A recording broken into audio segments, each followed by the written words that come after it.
मंत्रालयामध्ये ध्वजारोहणाचा सोहळा पार पडला। मुख्यमंत्र्यांच्या हस्ते ध्वजारोहण करण्यात आले। यावेळी शिवसेना उद्धव बाळासाहेब ठाकरे पक्षाचे आमदार मिलिंद नार्वेकर देखील या सोहळ्याला उपस्थित होते। गेल्या काही महिन्यांपासून मिलिंद नार्वेकर आणि महायुतीच्या नेत्यांमध्ये जवळीक वाढल्याची देखील चर्चा रंगलेली आहे। पाहूयात।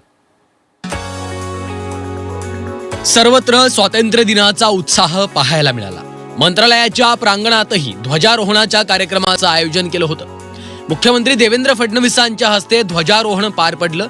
याच सोहळ्यात ठाकरे गटाचे आमदार मिलिंद नार्वेकरही उपस्थित होते। नार्वेकरांची उपस्थिती विशेष लक्षवेधी ठरली। राजकीय वर्तुळात सध्या सुरू असलेल्या घडामोडींच्या पार्श्वभूमीवर ठाकरे गटाच्या एका आमदाराची शासकीय कार्यक्रमातली उपस्थिती महत्त्वाची मानली जाते।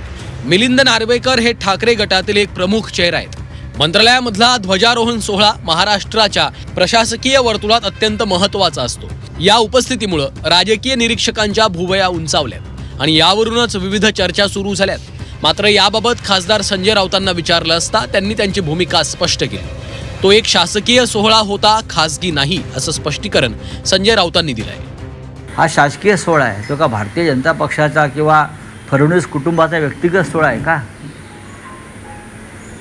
कोणाचा सोहळा आहे? देशाच्या स्वातंत्र्य दिनाला अलीकडच्या काळामध्ये खाजगी स्वरूप आलं आहे। मग लाल किल्ल्यावरचा असेल किंवा महाराष्ट्रातला असेल किंवा राज्यातला असेल। स्वतः मुख्यमंत्री देवेंद्र फडणवीसांनी यावर स्पष्टीकरण दिलं। चांगली गोष्ट आहे, अनेकांनी अशा कार्यक्रमाला उपस्थित राहायला हवं असं म्हणत फडणवीसांनी यावर अधिक बोलणं टाळलंय। एक चांगली गोष्ट आहे। बघा, कुठल्या ना कुठल्या कार्यक्रमाला कोणी ना कोणी उपस्थित राहिलं पाहिजे, पण जे संविधानिक पदांवर आहेत त्यांनी त्या संस्थेच्या कार्यक्रमात उपस्थित राहिलं पाहिजे, महत्त्वाचं असतं। गेल्या काही महिन्यांपासून मिलिंद नार्वेकर आणि महायुतीच्या नेत्यांमध्ये जवळीक वाढल्याची चर्चा आहे। त्यातच आता शासकीय ध्वजारोहणाच्या कार्यक्रमातच नार्वेकरांनी उपस्थिती लावली आहे। त्यामुळे पुन्हा एकदा चर्चांना उधाण आलंय। ब्युरो रिपोर्ट, झी 24 तास।